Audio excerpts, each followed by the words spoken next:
My husband and son told me to stop asking questions. Then I found out what they were hiding. I decided to give them what they deserve. I was 72 years old the morning I realized my own family had stopped seeing me as a person. It did not happen all at once.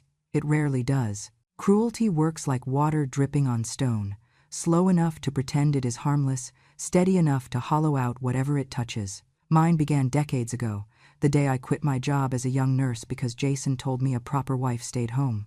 I loved him then, or at least I believed I did. He looked me straight in the eye and said a woman who chose a career over her family would one day regret it. I was 24, eager to be loved, desperate to build a peaceful home, so I folded my ambitions neatly and placed them inside a drawer I never opened again. Jake was born the next year. I adored him from the moment I held him, but even then I saw how easily he mirrored his father's tone. When he was 6, he watched me try to fix a broken lamp and said, with a shrug far too practiced for a child, "Mom, you do not know anything. Let Dad handle it." Jason laughed, proud that his son had learned so quickly where authority lived. I told myself it was harmless, a phase, a boy imitating his father. But some seeds, once planted, do not stop growing. Years passed, and whatever Jason called love slowly hardened into control. He handled every bill, every account, every decision about the house.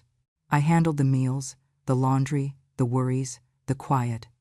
I told myself this was partnership. I told myself silence kept the peace. I told myself stories because the truth was too sharp. They valued my work, but not my voice. I stayed, because where else was I supposed to go?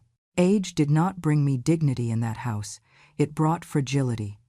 When I was 65, the cancer arrived quietly, like someone tapping at a door I did not want to open. The chemotherapy stole my strength and left my memory scattered like pieces of thread I could not tie together. That was when the tone of the house shifted from dismissive to contemptuous. Jake, then a grown man, said after one doctor visit, "Mom forgets everything. We cannot trust her judgment anymore." He said it in front of the nurse. He said it like he was discussing an appliance that no longer worked. A year later, I slipped on the back steps and fractured my leg. Jason told the neighbors, with a sigh designed to earn sympathy, "She is no use now. Everything is on me." I heard him say it. I stood inside the kitchen doorway and felt something inside me bruise where no one could see. But nothing prepared me for the morning it all crystallized. I had received a strange notification from the retirement account I relied on for medical expenses. An unusual withdrawal. The numbers did not make sense. I walked into the kitchen holding the letter, hoping, foolishly, for clarity. "Jake," I said softly, "did either of you touch my pension account? Something looks wrong." He spun around like I had insulted him. "Mom, for God's sake, stop asking questions. You are old, you are confused, you do not understand anything." His voice was sharp enough to cut, and he made sure it did. He wanted me to bleed. Before I could respond, Jason snapped his newspaper closed and glared at me. "Do not embarrass yourself, Gemma. You are becoming useless." He said it calmly, like it was a fact he had waited years to state out loud. Jake shook his head, smirking. Old people should stay quiet. My hands trembled, not because they yelled. I had lived with raised voices all my life. What chilled me was the certainty in their tone. They believed every word. I did not argue.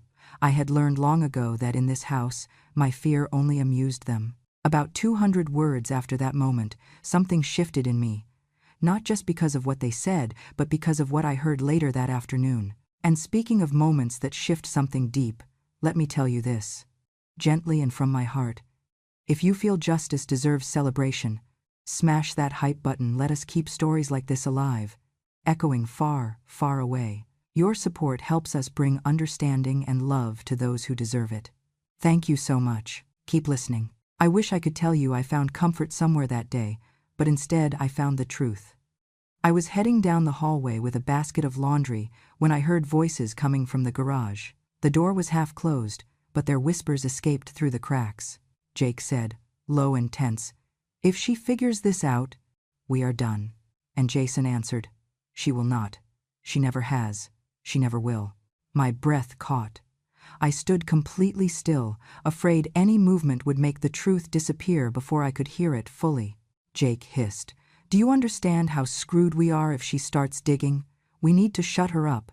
I know, Jason said. Just keep her confused. That should not be hard. Then, the line that burrowed into my chest and stayed there. If she finds out, we are dead. I backed away slowly, clutching the laundry basket against my stomach to steady myself. All the years of insults suddenly took on a different shape. They were not just cruel. They were strategy. They needed me to be doubtful, silent, dependent, and most of all, harmless. For the first time in my life, I realized that my silence did not keep the peace. It kept me blind, and they were counting on that. Suspicion does not enter a home like thunder. It slips in quietly, wearing familiar shoes, moving through rooms you thought were safe. After hearing them whisper in the garage, I began watching differently. I stopped taking their words at face value and started noticing the things they hoped I would overlook. It is frightening how many clues appear once you stop trusting the people you love. The first thing I noticed was the mail. I had always been the one to check the mailbox before my fall last year, but after I injured my leg, Jake insisted he would do it. I believed he meant to help. Now, it felt like guarding. Every morning he rushed out before I could even reach the door. If I tried to follow, he would say, "Mom, I already got it. You do not need to worry about bills anymore." I heard dismissal in his tone, but I also heard something sharper, like fear wearing impatience as a disguise. A few times, I managed to glimpse envelopes on the counter before they disappeared. Thick envelopes from the bank, others from the pension office.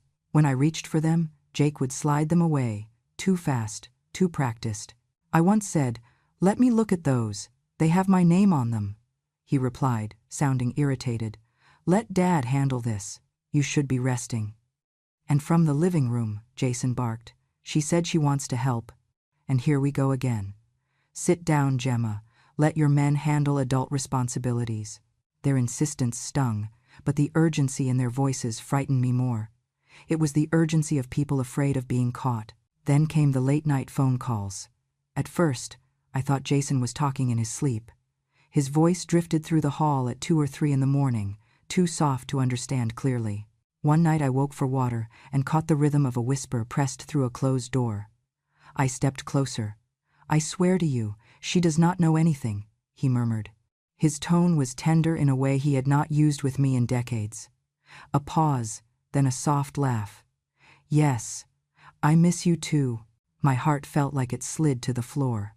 I leaned on the wall just to stay upright. I knew at once that those words were not meant for me, and the softness in his voice, the softness I spent years begging for, was being given freely to someone else. I did not confront him. Rage requires strength, and I had none left that night.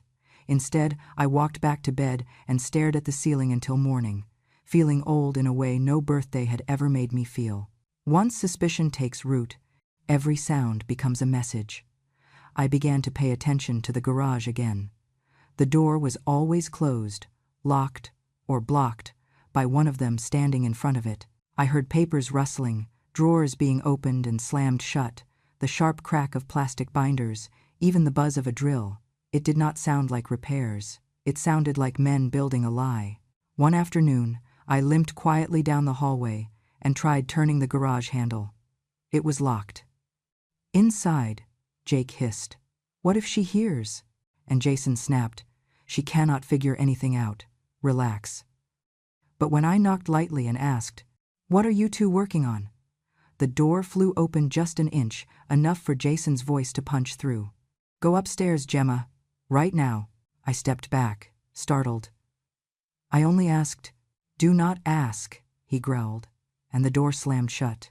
After that, I started keeping track of my pension balance the way someone checks a wound, fearfully but unable to stop. Each time I looked, the numbers seemed lighter.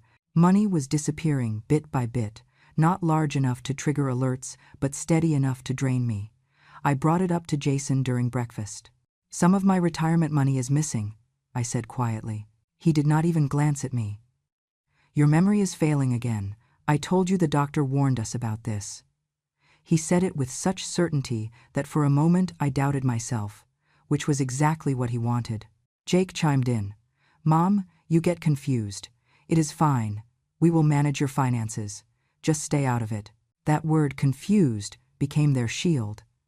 They used it whenever I approached the truth.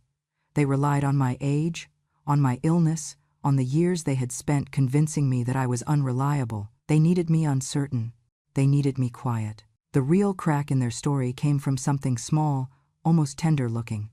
I found a bracelet in the laundry basket while folding Jason's shirts. It was a child's bracelet, pink, with little plastic beads shaped like hearts.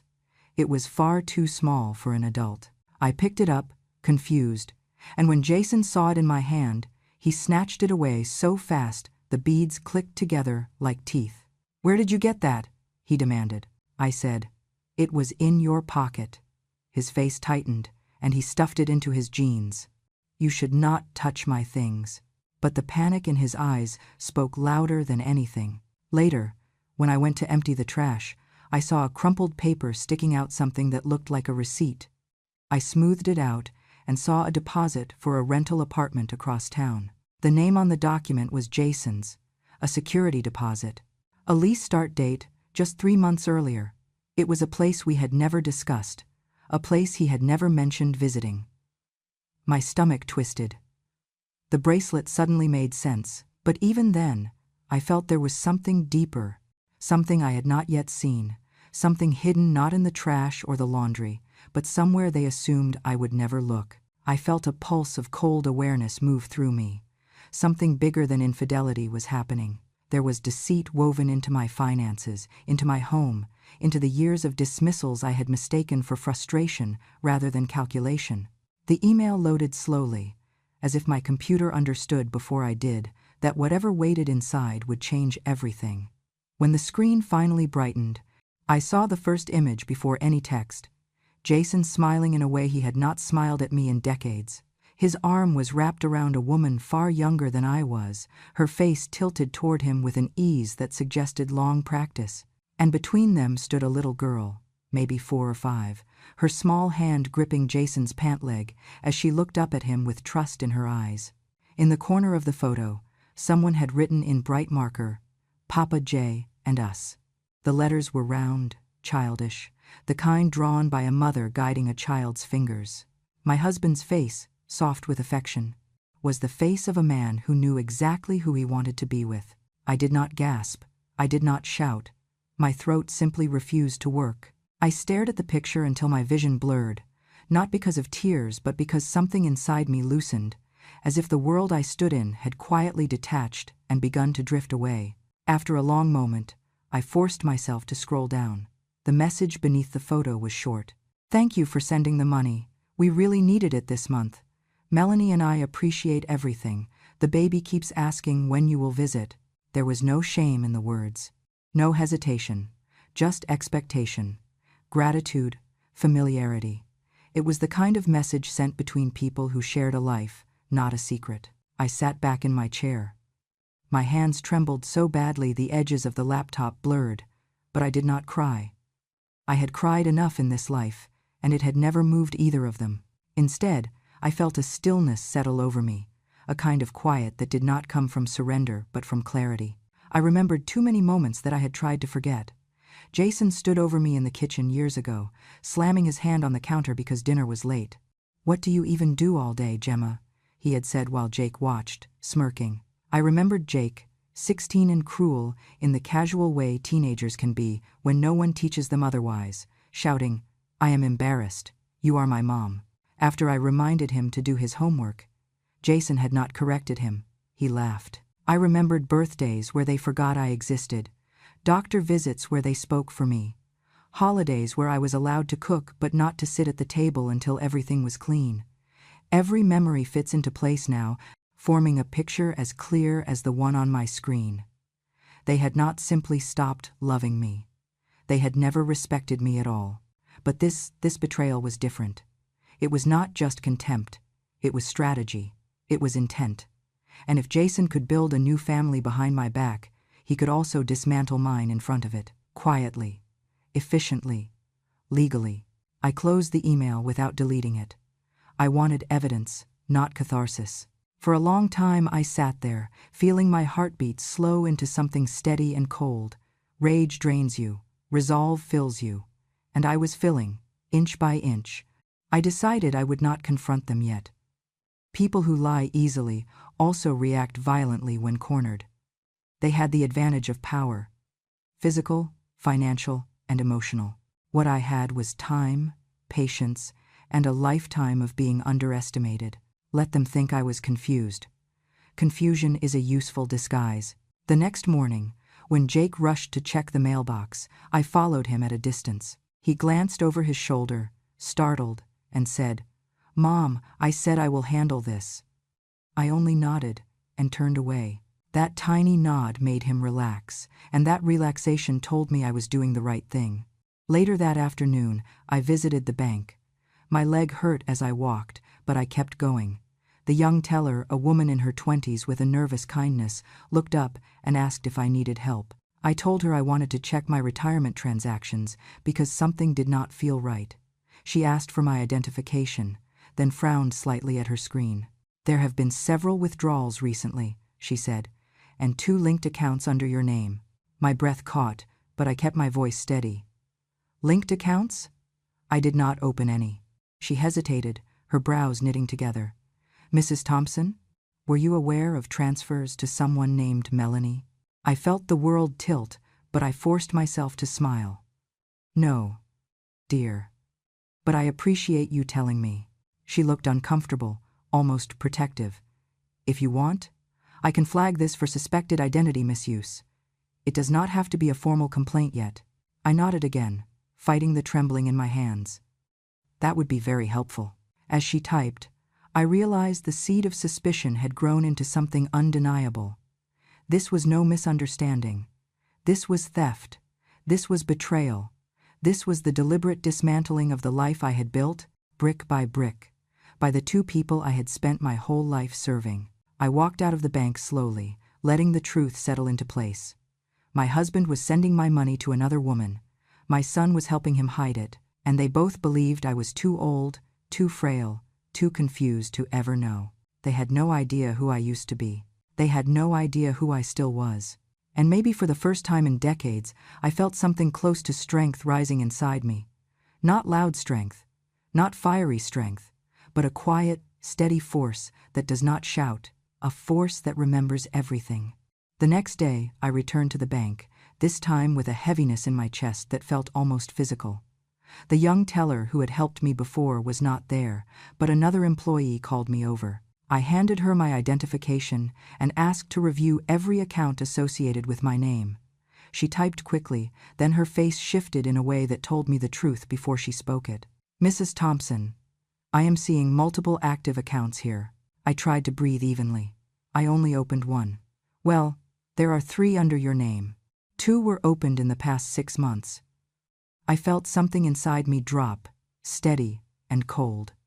"Show me the activity." She turned the monitor slightly. Even with my aging eyes, I could see the transfers' consistent withdrawals, each one small enough to avoid detection, but together they formed a river draining into someone else's hands. 4 loans existed as well, all listed with my signature, all paid out into a single destination account. "Who owns that account?" I asked quietly. The teller hesitated before answering. "A woman named Melanie Carter." My hands began to shake, not from weakness but from the horrifying clarity of it all. He used my name, my credit, my lifetime of savings, and he gave it to her. When the teller stepped away to consult a supervisor, I opened my phone. My fingers trembled as I scrolled to the voice memo app I had begun using ever since suspicion first whispered through my home.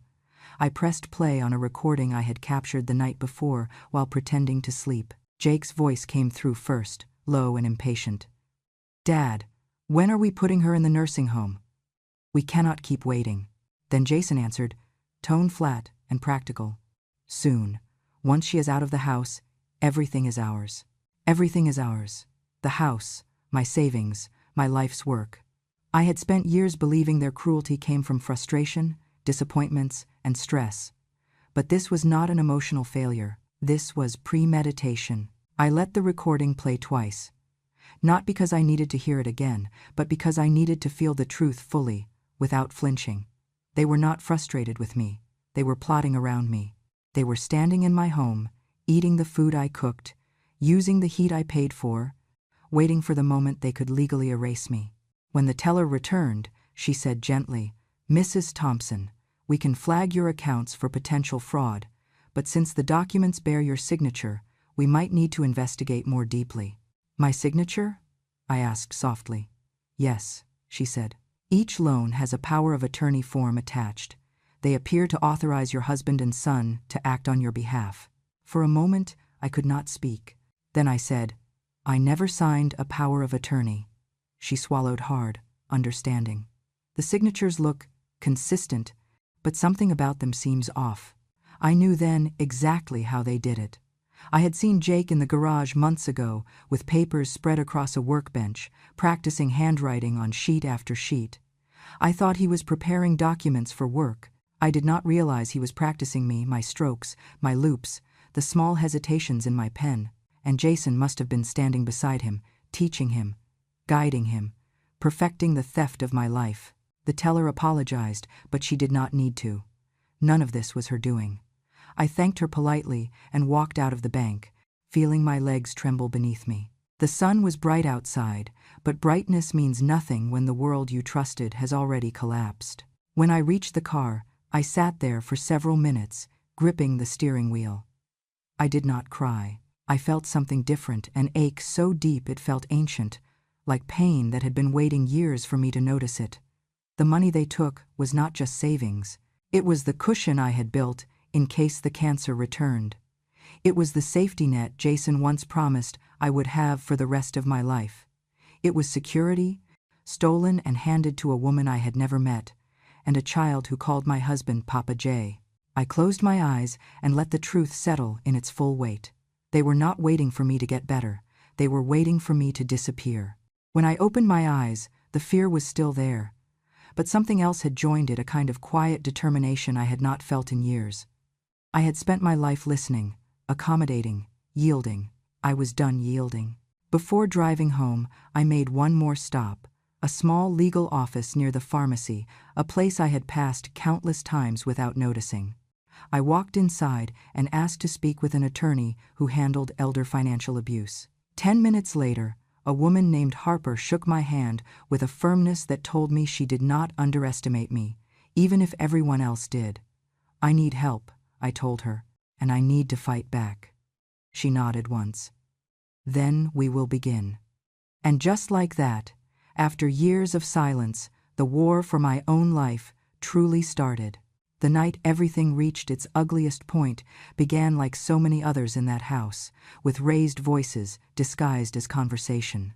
I had barely finished setting down the silverware when Jason walked into the dining room with a stiffness that warned me he had rehearsed whatever he was about to say. He did not sit. He stood at the head of the table, chin lifted, a judge delivering a sentence he believed was righteous. "Gemma," he said coldly, "next week you are moving into a nursing home." My fork slipped from my hand and clattered onto the plate. I felt the sound echo inside me, louder than it should have. "What are you talking about?" I asked, keeping my voice steady, even though my heart thrashed against my ribs. Jake leaned back in his chair, arms crossed, lips curved into a smirk he did not bother to hide. "Mom, you should be grateful we even let you stay here this long. We have been patient. You need more care than we can give." I stared at them both. "I do not need to move anywhere. I am managing fine." Jake laughed once, sharp and cruel. "Your memory is terrible. You mix up dates, you repeat stories, you ask the same questions again and again. You are not capable of managing your own life anymore." Jason nodded in agreement. "You are not legally competent to make decisions. It is time for professionals to take over. We have already begun the process."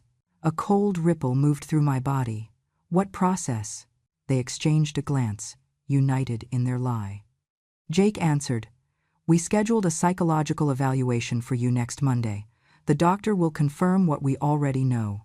I felt the implications as clearly as if they had carved them into the table. If I lost legal competence, they would gain full control over my medical decisions, my finances, my home, my life. And they had already practiced pretending my signature was theirs. They were building a cage, paperwork by paperwork. "You have no right," I whispered. "We have every right," Jason said flatly. "You cannot handle simple responsibilities. We have been carrying you for years." He leaned forward, eyes narrowing. "You will go next week." End of discussion. Something inside me tightened, not in fear, but in a kind of grief that had matured into resolve. They had always treated me as less, but tonight they declared it openly. They were done pretending I mattered. Before I could respond, Jake's phone chimed.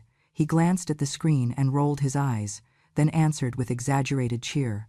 "Hey, sweetheart, here he is." He held the phone up so Jason could see.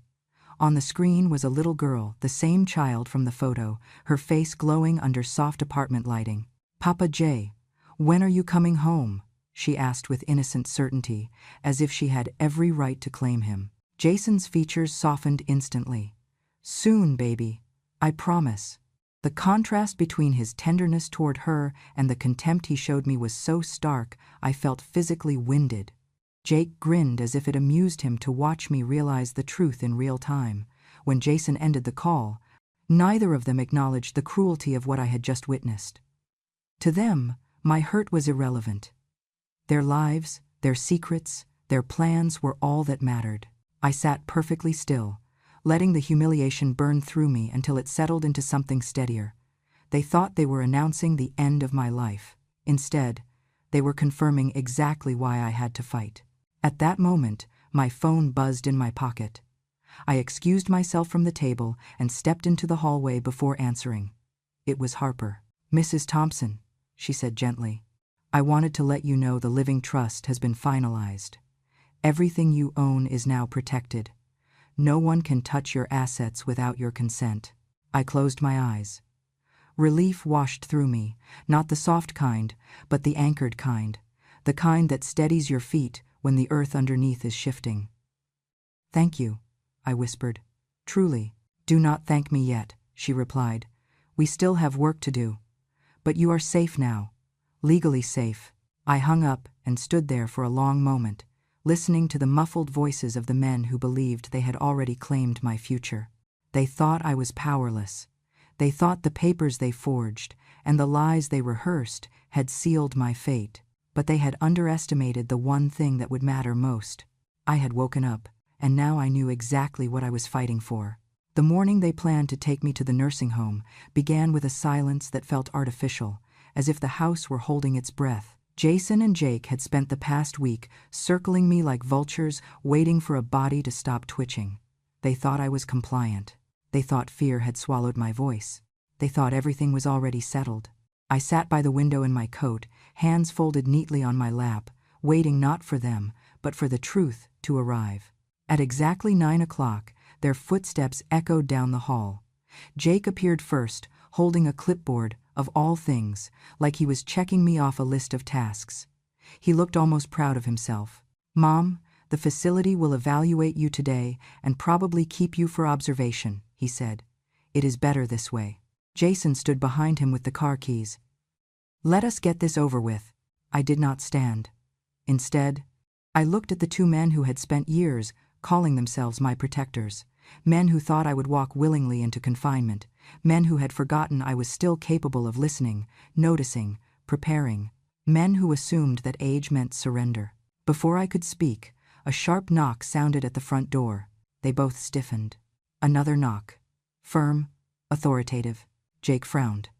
"Are we expecting someone?" I said nothing. They walked toward the door with the cautious irritation of people whose plans were being disrupted. When Jake pulled it open, the air in the room shifted. Two officers stood on the porch, flanked by a woman in a charcoal suit carrying a briefcase. One of the officers stepped forward. "We are looking for Jason Thompson and Jake Thompson." Jason blinked rapidly, struggling to regain his composure. "What is this about?" The officer's voice was steady, unmovable. "You are being taken into custody for financial fraud, elder abuse, identity theft, and falsification of legal documents." For a moment, silence filled the doorway like a tidal wave. "What?" Jake stammered. No, this has to be a mistake, the officer continued, unfazed. You forged power of attorney forms, opened multiple accounts under Mrs. Gemma Thompson's name, redirected her mail, and used her retirement funds without authorization. You also attempted to transfer property by declaring her mentally incompetent. You will both be questioned further downtown. I watched the color drain from Jake's face. He stepped backward, bumping into the wall. Dad, what is happening? Jason snapped. Shut up, Jake. Let me handle this. The officer cut in. Put your hands where we can see them. Jake's breathing quickened. Wait, my father did this. I only did what he told me to do. Jason twisted toward him. Do not you dare pin this on me. Jake stole the money. The officers exchanged a look. They had seen this before, family loyalty dissolving in seconds when consequences arrived. Jake raised his voice. He said Mom would not be around much longer. He told me we could sell the house. This was all his plan. And he is a grown man who could have said no. Jason retorted. This is your fault. They were unraveling, and I felt no pity, only clarity. I rose slowly from my chair and walked toward them. Jason saw me in his peripheral vision and glared. Stay out of this, Gemma. But I stepped forward anyway, standing at the threshold between them and the officers. You told me not to ask questions, I said softly. Their arguing stopped. My voice stayed steady, calm in a way that seemed to unnerve them more than yelling ever could. You told me I was confused. You told me I imagined things. You told me to stay quiet. I looked at the officers, then back at the men who had built their plans on the assumption that I was powerless. Well, I said, today I am not asking anything. I held their gaze. Today the law answers for me.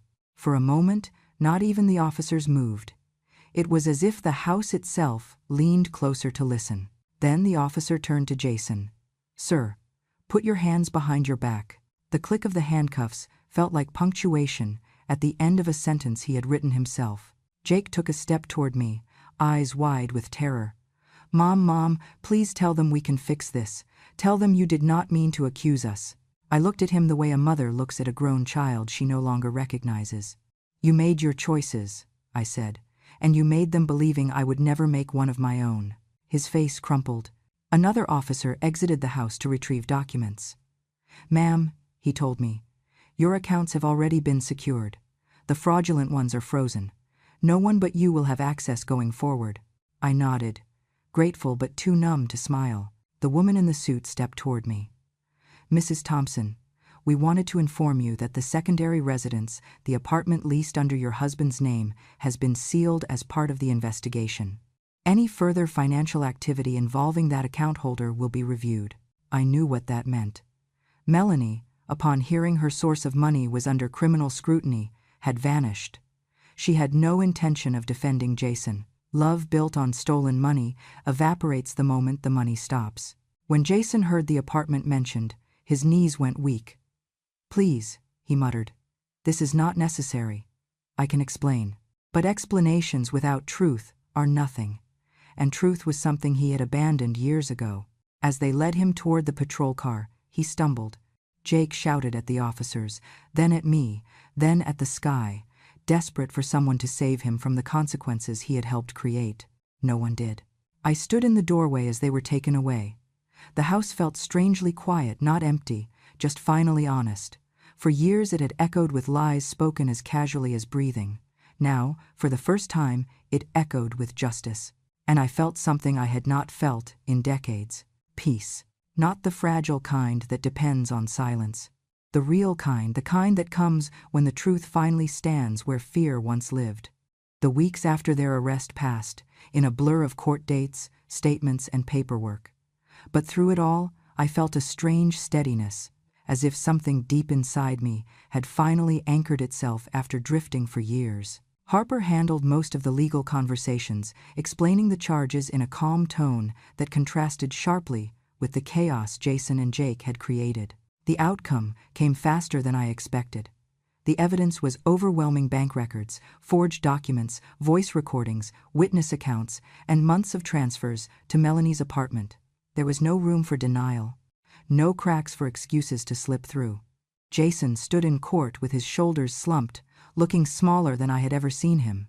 When the judge announced a sentence of 6 to 8 years for financial fraud, elder abuse, identity theft, and coercion, he closed his eyes as if the weight of every decision he had made finally settled on him. I did not feel triumph. I did not feel sorrow. What I felt was completion, like watching the final piece of a puzzle fall into place after too many years of pretending the picture looked different than it did. Jake's case was quieter. He blamed his father, his debt, his desperation. The court saw enough distinction between his role and Jason's to offer leniency, but not forgiveness. He received 2 to 3 years of probation, mandatory financial restitution, and community service. He walked out of the courtroom with a sentence far lighter than the one he had planned for me. Yet his face looked haunted, like a boy who finally realized he was not the victim he had pretended to be. Melanie disappeared from the narrative almost immediately. Once Jason's support vanished, so did her affection. She blocked his calls, his emails, and any attempt he made to reach out from the detention center. She left him alone to face the scandal, the investigation, and the ruin of his reputation. I heard from the prosecutor that she had relocated, likely fearing involvement in the case. Whatever excuses she had once whispered into Jason's ear evaporated the moment the money stopped. He had traded his marriage, his dignity, and his freedom for a fantasy that could not survive daylight. The community reacted swiftly. People who once greeted Jason with friendly small talk now crossed the street when his name came up. Neighbors whispered about the arrest, the forged signatures, the nursing home plan. Some came to me with shocked apologies, saying they had no idea what had been happening inside my house. I accepted their sympathy politely, though I wondered how much they had really noticed all those years, the bruises of humiliation, the tightening of my silence, the way I walked as though trying not to disturb anyone. The house itself became quieter after the sentencing. I stayed in the guest room for a few days while preparing to leave for my new home. But the emptiness felt different this time. Not frightening, not lonely, just clean. The lies that had cluttered every corner were gone. One afternoon, as I was packing the last of my belongings, Jake appeared at the door. He looked older than his 42 years, as if shame had aged him faster than time. He did not step inside. He simply stood on the porch, hands shaking, eyes red. "Mom," he said softly, "I am sorry." The words hung in the air like a fragile offering. I studied his face, this man I had raised, defended, loved with every part of me that knew how to love. I saw the boy he used to be, the one who reached for my hand when he was scared of thunderstorms. But I also saw the man who stood beside his father while they drained my accounts. The man who told me I should be grateful they let me stay in my own home. The man who called me confused, incompetent, burdensome. "I appreciate your apology," I said quietly, "but some things cannot be undone." He nodded, tears slipping down his cheeks. "I know." I wished, for a brief moment, that I could take his pain away. But pain is sometimes the only teacher left when the lesson has been ignored too long. He whispered goodbye and walked down the steps, shoulders shaking, leaving me with a hollow sadness that did not erase the truth. Forgiveness is not the same as forgetting, and survival is not the same as reconciliation. As the door closed behind him, I felt the chapter finally end, not with anger, but with acceptance. What they had done shaped their fate. What I had endured shaped mine. I moved into the little lake house on a warm morning in late spring. The air smelled of pine and damp earth, and the water outside the porch shivered with light whenever the wind passed over it. The house itself was modest, 1 bedroom, a narrow kitchen, and a porch just wide enough for a rocking chair, but it felt larger than anything I had ever lived in. Maybe because, for the first time in my life, every inch of it belonged to me and me alone. I unpacked slowly, savoring the simplicity of placing my things where I wanted them, not where someone else insisted they should go. I hung my mother's old quilt over the back of the sofa. I lined the kitchen shelves with the chipped blue bowls I had carried through every home since my 20s. I opened the windows and let fresh air sweep through the rooms, chasing out the last bits of fear that still clung to me like dust. Outside, I planted marigolds along the walkway. Their bright yellow heads stood stubbornly against the soil, refusing to wilt, refusing to bend. I liked them for that. I also planted lavender by the porch, believing maybe foolishly that its calmness might sink into me if I watered it each morning. Every day, I learned something small about living alone. How quiet tastes when it is chosen, not forced. How free a day feels when no one is waiting to find fault in it. One afternoon, as I sat on the porch watching the lake ripple under the breeze, my phone buzzed. It was a message from Harper. "All documents are finalized," she wrote. "Everything is protected. No one can touch anything that belongs to you ever again." I stared at the words for a long moment.